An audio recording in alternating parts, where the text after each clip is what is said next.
खबरों में बने रहने के लिए बेल आइकॉन दबाइए और एबीपी न्यूज को सब्सक्राइब कीजिए।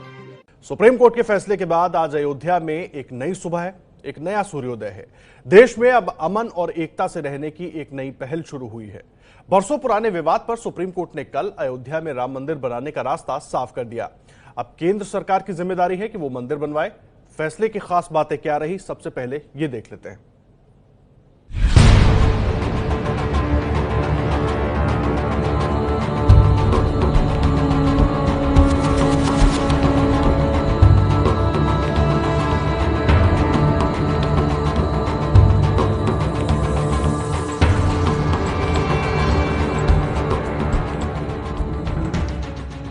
पूरा देश दम साधे एक फैसले का इंतजार कर रहा था। अयोध्या में हर नजर टीवी पर गड़ी हुई थी। सबको बस एक सवाल का जवाब चाहिए था कि देश की सबसे बड़ी अदालत रामलला पर क्या फैसला सुनाएगी।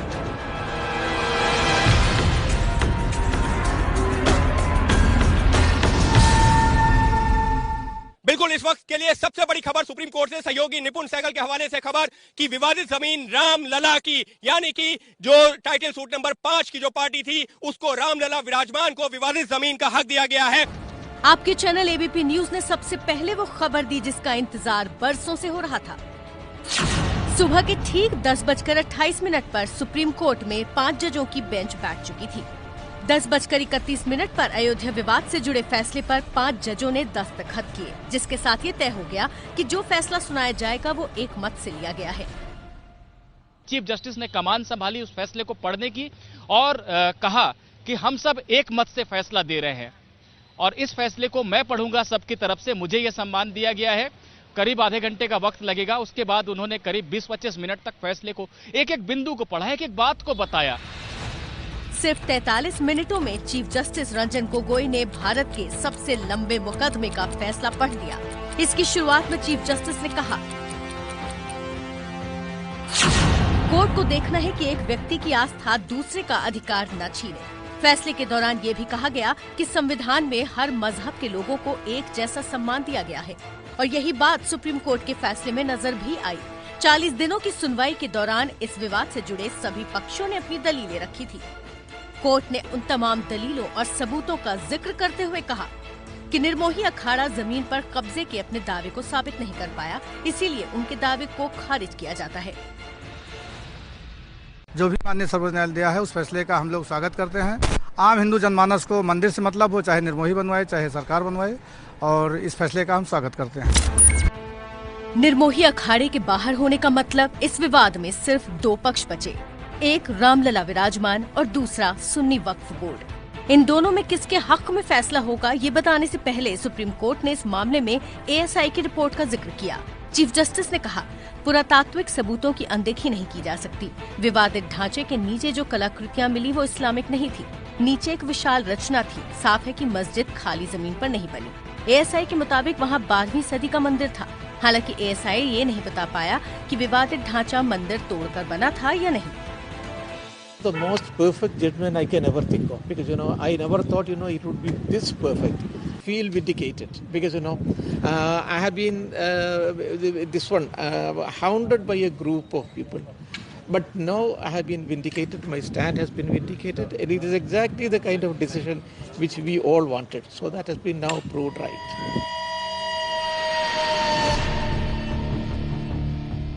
सुप्रीम कोर्ट ने ये भी कहा कि अयोध्या में राम के जन्म होने के दावे का किसी ने विरोध नहीं किया। हिंदू वहाँ पूजा करते रहे, इस बात के भी साक्ष्य मिले।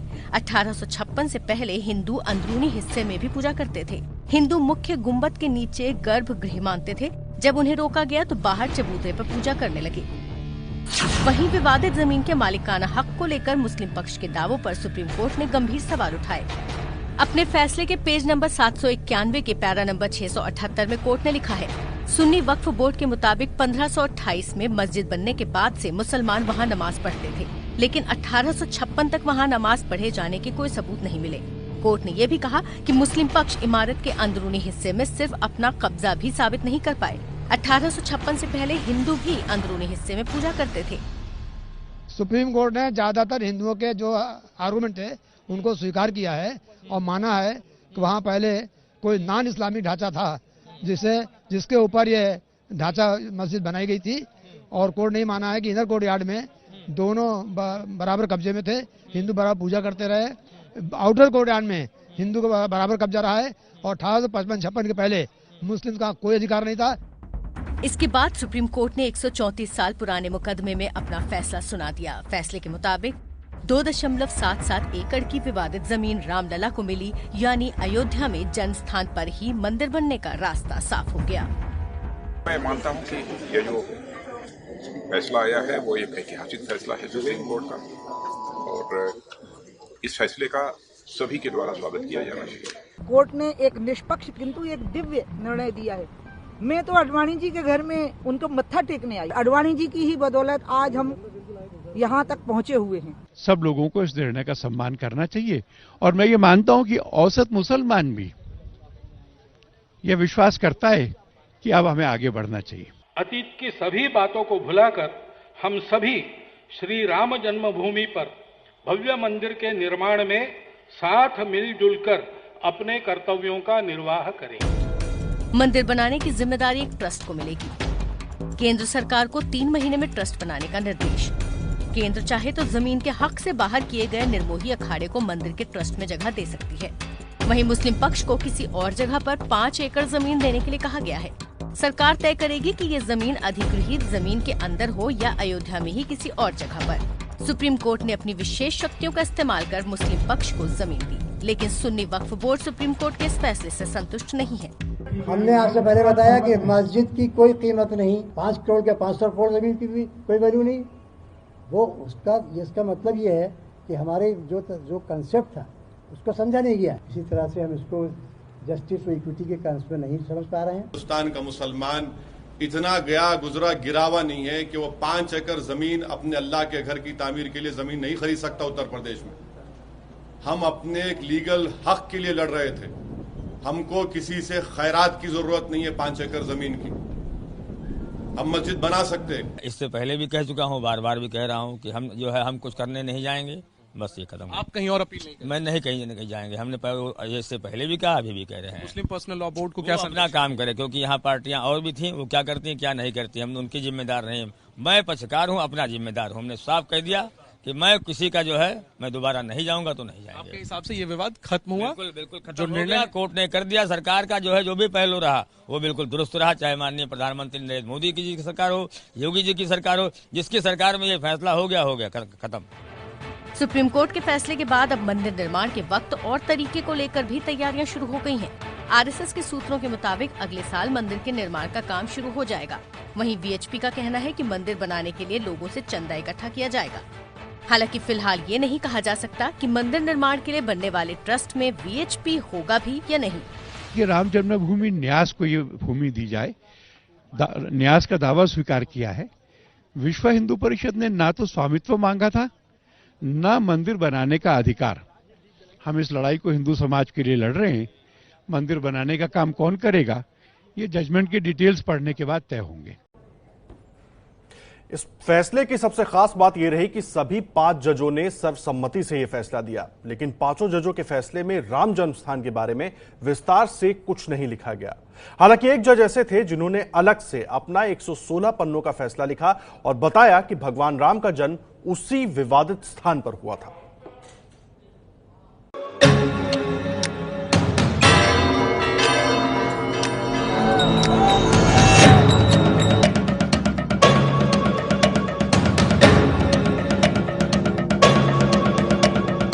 विवादित जमीन राम लला की, उसको राम लला विराजमान को विवादित जमीन का हक दिया गया है। बिल्कुल पूरी की पूरी जो 2.77 एकड़ विवादित जमीन थी वो राम लला को दे दी गई है।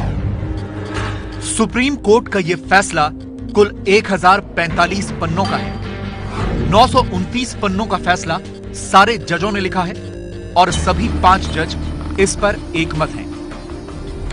लेकिन एक जज ऐसे भी थे जिन्होंने अपना 116 पन्नों का फैसला अलग से दिया है और इसमें उन्होंने ये साबित किया है कि जिस जगह पर विवादित ढांचा था वो भगवान राम का जन्म स्थान था। ये जज कौन है, उनका नाम इस फैसले में नहीं लिखा गया है, जो हैरान करता है। लेकिन उन्होंने बहुत से तर्क दिए हैं जिन्हें हम आपको बताएंगे। सबसे पहले 19वें पन्ने पर लिखा है कि हिंदू शास्त्रों में अयोध्या को एक पवित्र नगर बताया गया है।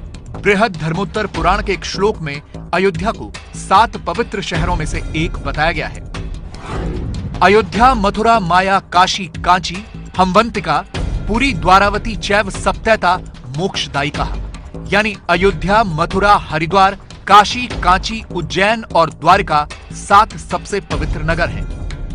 विवाद सिर्फ इस बात पर था कि विवादित स्थान पर श्री राम का जन्म हुआ था या नहीं। अयोध्या में राम का जन्म हुआ था, इस पर कोई विवाद नहीं था।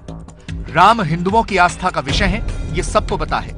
इसलिए मुस्लिम पक्ष की तरफ से पेश वकीलों ने भी राम के अयोध्या में जन्म लेने पर कोई आपत्ति नहीं की। श्री राम के जन्मस्थान को साबित करने के लिए वाल्मीकि रामायण के श्लोक भी जजमेंट में लिखे गए हैं। पेज नंबर 32 पर वाल्मीकि रामायण के बालकांड का एक श्लोक लिखा है। प्रोद्यमाने जगन्नाथम सर्वलोकनम स्कृतम कौसल्या जनयद रामम दिव्य लक्षण संयुतम। यानी कौशल्या ने पूरी दुनिया के ईश्वर माने जाने वाले एक पुत्र को जन्म दिया। उसकी सब लोग प्रशंसा करते थे, उनके पास दिव्य लक्षण थे। लेकिन वाल्मीकि रामायण में यह भी बात साबित नहीं होती कि श्री राम का जन्म हुआ कहां था। बस ये लिखा है कि राम का जन्म अयोध्या में राजा दशरथ के महल में हुआ था। फैसले में स्कंद पुराण के अयोध्या महात्म्य का भी जिक्र किया गया है। अयोध्या महात्म्य के 10वें अध्याय में 87 श्लोक हैं। इनमें से कुछ श्लोकों में राम जन्म स्थान का जिक्र है। तस्मात् स्थानत ऐशाने राम जन्म पर्वतर्ते जन्म स्थान मिदम प्रोक्तम मोक्षादि फल साधनम विघ्नेश्वरात पूर्वार भागे वाशिष्ठ दुत्तरे तथा लोमशात पश्चिमे भागे जन्म स्थानम तथा स्मृतम। यानी उसी जगह के पूर्वोत्तर में राम जन्म का स्थान है। जन्म स्थान के बारे में कहा जाता है कि वो मोक्ष प्राप्ति का केंद्र है। यह भी कहा जाता है कि जन्म स्थान विघ्नेश्वर के पूर्व दिशा में, वशिष्ठ के उत्तर में और लोमसा के पश्चिम में है। 65वें पन्ने पर अदालत ने लिखा है, भगवान राम के जन्मस्थान को लेकर हिंदुओं की आस्था और विश्वास वाल्मीकि रामायण और स्कंद पुराण जैसी पवित्र धार्मिक किताबों के आधार पर है और यह आस्था और विश्वास आधारहीन नहीं माना जा सकता है। इसलिए यह पाया जाता है कि सन 1528 से पहले के समय में ऐसी पर्याप्त लिखित सामग्री उपलब्ध है जिससे हिंदुओं का यह विश्वास है कि राम जन्मभूमि की मौजूदा जगह ही भगवान राम का जन्मस्थान है।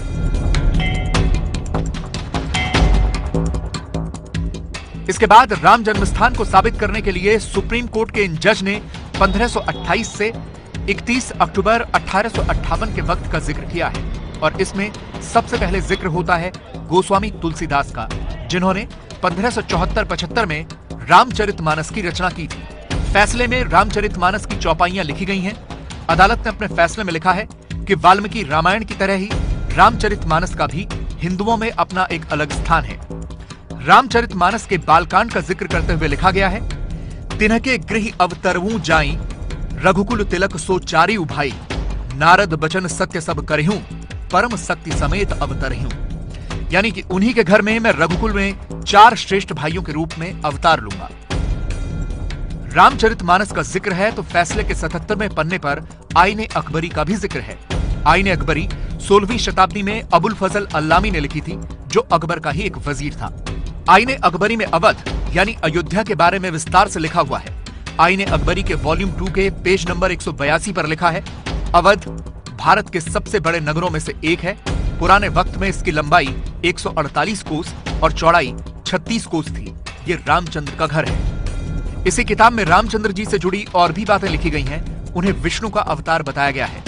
लिखा है कि वो त्रेता युग में चैत्र महीने के 9 को राजा दशरथ और उनकी पत्नी के घर अयोध्या नगर में जन्मे थे। राम के जन्मस्थान को साबित करने के लिए उस दौर में भारत की यात्रा करने वाले अलग अलग यात्रियों और इतिहासकारों का भी जिक्र किया गया है। फैसले के 81वें पन्ने पर फादर जोसेफ टिफिन थेलर का भी जिक्र है, जो 1766 से 1771 के बीच भारत आए थे और उन्होंने भारत के ऐतिहासिक और भौगोलिक विवरण पर लिखा था। अवध के बारे में उन्होंने क्या लिखा, इसका जिक्र फैसले में है। बादशाह औरंगजेब ने रामकोट नाम के किले को ढाया था और वहां पर 3 गुंबदों की मस्जिद बनाई थी। कुछ लोग ये भी कहते हैं कि यह बाबर ने बनाई थी। इसी किताब में एक वेदी का जिक्र है। लिखा है कि जमीन से 5 इंच ऊपर एक वर्गाकार डिब्बा दिखता है, जिसकी लंबाई 5 एल्स और चौड़ाई 4 एल्स के करीब है। यहाँ आपको बता दें कि एल्स एक मापने का पुराना अंग्रेजी का पैमाना है। एक एल्स 45 इंच के बराबर होता है। इस किताब में आगे लिखा है कि हिंदू इसे वेदी कहते थे और इसकी वजह यह है कि यहाँ पर राम का जन्म हुआ था। फैसले के इस हिस्से में उस दौरान की और किताबों का भी जिक्र किया गया है।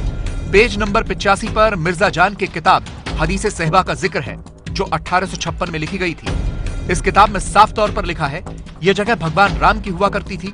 इस जगह पर हिंदुओं का बहुत बड़ा मंदिर हुआ करता था, लेकिन उसे तोड़कर यहाँ बड़ी मस्जिद बनाई गई। 923 हिजरी में बाबर ने यहाँ मस्जिद बनवाई।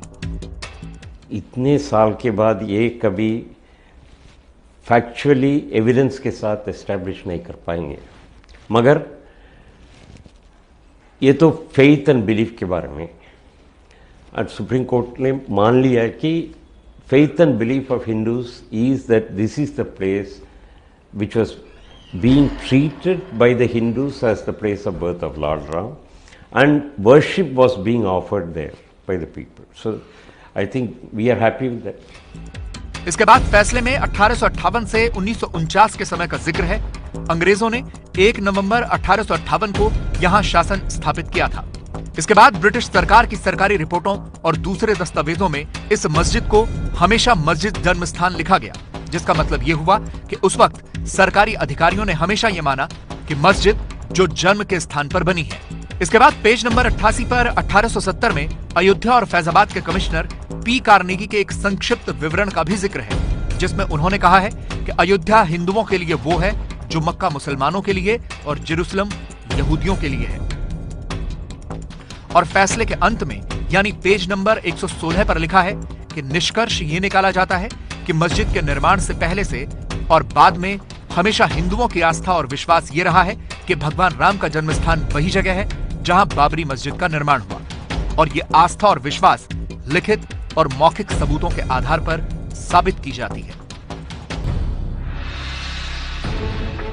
आखिर ये आर्टिकल 142 क्या है जिसका सुप्रीम कोर्ट ने इस्तेमाल किया है? सुप्रीम कोर्ट विशेषाधिकार का इस्तेमाल कर आदेश पारित कर सकता है। किसी भी मामले में जरूरत पड़ने पर आदेश दे सकता है। सुप्रीम कोर्ट का यह आदेश देश भर में लागू होता है। संसद में कानून लागू करवाने के लिए भी आदेश पारित हो सकता है। सुप्रीम कोर्ट ने एक ऐसा फैसला सुनाया है जिससे पूरा देश खुश है, जिसे पूरा देश मान रहा है।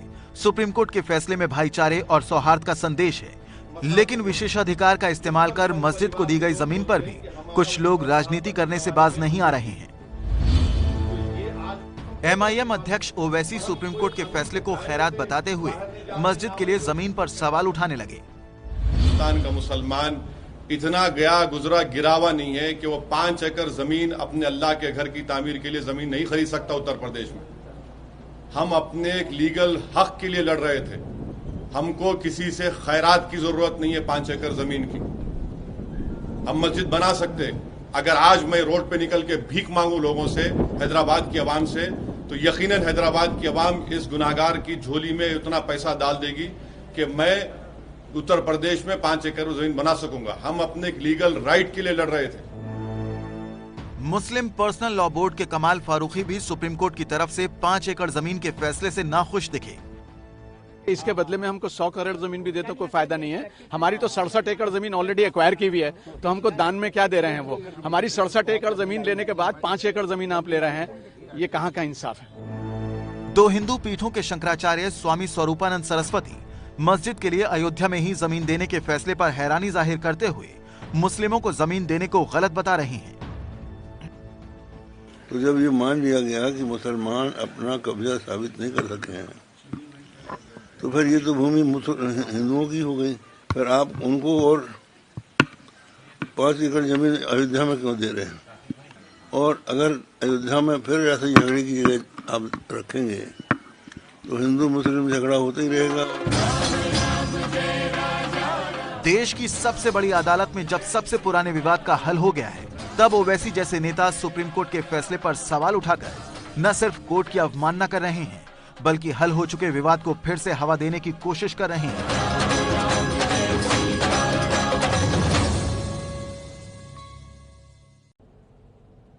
अयोध्या का फैसला आने के बाद प्रधानमंत्री नरेंद्र मोदी ने देश के नाम संदेश दिया और भारतीय न्यायपालिका की तारीफ की। साथ ही यह भी कहा कि अब दिलों की कटुता को छोड़कर राष्ट्र निर्माण का वक्त है। 9 नवंबर ही वो तारीख थी जब बर्लिन की दीवार गिरी थी। दो विपरीत धाराओं ने एकजुट होकर नया संकल्प लिया था। 9 नवंबर को करतारपुर साहिब कॉरिडोर की शुरुआत हुई है। इसमें भारत का भी सहयोग रहा है, पाकिस्तान का भी। अयोध्या पर फैसले के साथ ही 9 नवंबर की ये तारीख हमें साथ रहकर आगे बढ़ने की सीख भी दे रही है। इन सारी बातों को लेकर कहीं भी कभी भी किसी के मन में कोई कटुता रही हो तो आज उसे तिलांजलि देने का भी दिन है। देश को ये संदेश भी दिया है कि कठिन से कठिन मसले का हल संविधान के दायरे में ही आता है। राम मंदिर के निर्माण का फैसला सुप्रीम कोर्ट ने दे दिया है। अब देश के हर नागरिक पर राष्ट्र निर्माण की जवाबदारी और बढ़ गई है।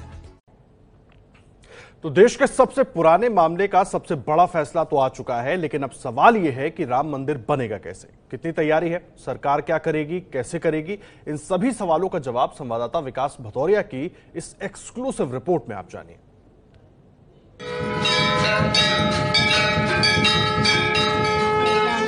मिलन करा दी सिया राम से मेरा। अयोध्या पर आखिरी फैसले को देश ने शिरोधार्य किया। हर वर्ग ने, हर समुदाय ने, हर पंथ के लोगों ने, पूरे देश ने खुले दिल से इसे स्वीकार किया है। वो भारत की पुरातन संस्कृति, परंपराओं और सद्भाव की भावना को प्रतिबिंबित करता है। नए भारत में भय, कटुता, नकारात्मकता का कोई स्थान नहीं हो रहा है। देश के सबसे बड़े धार्मिक विवाद का पटाक्षेप आखिरकार हो गया, लेकिन अब सबसे बड़ा सवाल जो सामने है वो ये है कि अयोध्या में आखिर मंदिर कैसे बनेगा। अपने मन की मैं जानू और पी के मन की रात, सांसों की माला पे सिमरूं मैं सीताराम। सुप्रीम कोर्ट के फैसले के मुताबिक मंदिर निर्माण के लिए अगले 3 महीने के अंदर केंद्र सरकार को ट्रस्ट बनाना है। ट्रस्ट बनाने के लिए सबसे पहले ट्रस्ट के सदस्य के नाम तय करने होते हैं, ट्रस्ट का कार्य क्षेत्र तय करना होता है, ट्रस्ट में कौन सदस्य क्या करेगा ये तय करना होता है। तो ऐसे में सरकार के पास क्या पहले से कोई प्लान है? सूत्रों के हवाले से जो खबर निकली है उसके मुताबिक अयोध्या में राम मंदिर निर्माण के लिए केंद्र सरकार गुजरात के सोमनाथ मंदिर ट्रस्ट की तर्ज पर ट्रस्ट का गठन कर सकती है, जिसके बारे में अहम जानकारी संवाददाता विकास भदौरिया देते हैं। गुजरात के सोमनाथ मंदिर ट्रस्ट में 6 सदस्य हैं, जबकि राम मंदिर निर्माण के लिए बनने वाले ट्रस्ट में ज्यादा सदस्य नामित हो सकते हैं। 2 सदस्य सरकारी अफसर भी हो सकते हैं, एक प्रधानमंत्री कार्यालय से जबकि दूसरा उत्तर प्रदेश सरकार से। इसके अलावा राम जन्मभूमि न्यास, निर्मोही अखाड़ा, मुख्य पुजारी के अलावा राम जन्मभूमि आंदोलन से जुड़े विश्व हिंदू परिषद, बजरंग दल जैसे संगठनों के सदस्य भी ट्रस्ट में सदस्य बनाए जा सकते हैं। हालांकि इस ट्रस्ट में किस किस को शामिल किया जाएगा, इस पर आखिरी मुहर प्रधानमंत्री कार्यालय लगाएगा, पर ट्रस्ट के गठन और उसके रजिस्ट्रेशन का जिम्मा संस्कृति मंत्रालय को दिया जा सकता है। ट्रस्ट का रजिस्ट्रेशन दिल्ली या लखनऊ में कराया जा सकता है। संस्कृति मंत्रालय की देखरेख में ट्रस्ट और राम मंदिर निर्माण का काम आगे बढ़ाया जा सकता है। अब दूसरा बड़ा सवाल ये है कि राम मंदिर निर्माण के लिए पैसा कहां से आएगा। विश्व हिंदू परिषद से जुड़े सूत्रों का दावा है कि इसके लिए सरकार से 1 रुपया भी नहीं लिया जाएगा। दावा है कि वीएचपी के पास हिंदू समाज से जुटाए गए चंदे के रूप में एक बड़ी रकम जमा है, जिसे बढ़ाया जाएगा और वो चंदा केंद्र सरकार के मंदिर निर्माण के लिए बनने वाले ट्रस्ट को सौंपा जाएगा। विश्व हिंदू परिषद का संपूर्ण ध्यान राम जन्मभूमि का मंदिर बने, भव्य और पूरा बने, और इसके साथ साथ देश में धर्म जागरण का काम हो, इस पर है। सूत्रों का कहना है कि अयोध्या में 500 करोड़ रुपए का बजट उत्तर प्रदेश सरकार ने अयोध्या के पुनर्निर्माण के लिए रखा हुआ है। इसके बाद राम मंदिर निर्माण के लिए 100 करोड़ रुपए की ही जरूरत पड़ेगी। सूत्रों का दावा है कि हनुमानगढ़ी को केंद्र मानकर अयोध्या के 12 किलोमीटर के दायरे में पुनर्निर्माण किया जाएगा।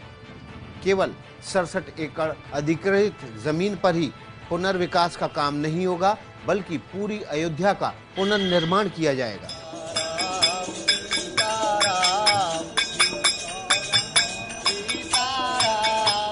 संघ परिवार से जुड़े सूत्र बताते हैं कि 1 साल के भीतर यानी 2020 में ही राम मंदिर के निर्माण का काम शुरू हो जाएगा, जिसका संकेत फैसले के ठीक बाद मोहन भागवत के बयान से मिलता है। हमको झगड़ा विवाद अब समाप्त करना है। अतीत की सभी बातों को भुलाकर हम सभी श्री राम जन्मभूमि पर भव्य मंदिर के निर्माण में साथ मिलजुल कर अपने कर्तव्यों का निर्वाह करें।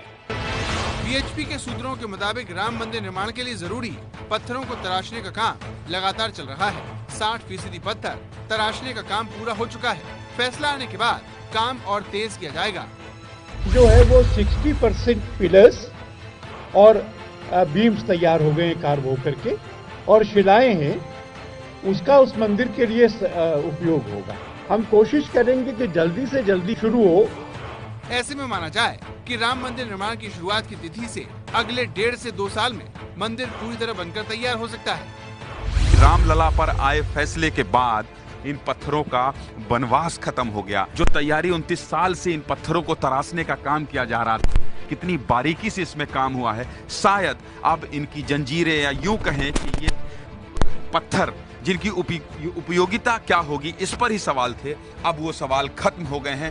संघ परिवार के सूत्रों का कहना है कि अगले साल यानी साल 2020 में 4 ऐसी शुभ तिथियां हैं जिन पर राम मंदिर निर्माण की शुरुआत की जा सकती है। ऐसी पहली शुभ तिथि फरवरी के तीसरे हफ्ते में है, जबकि दूसरी शुभ तिथि अप्रैल में रामनवमी वाले दिन है। लेकिन किस शुभ तिथि को राम मंदिर निर्माण का श्री गणेश होगा, इस पर तो सभी की सहमति के बाद ही मुहर लगेगी।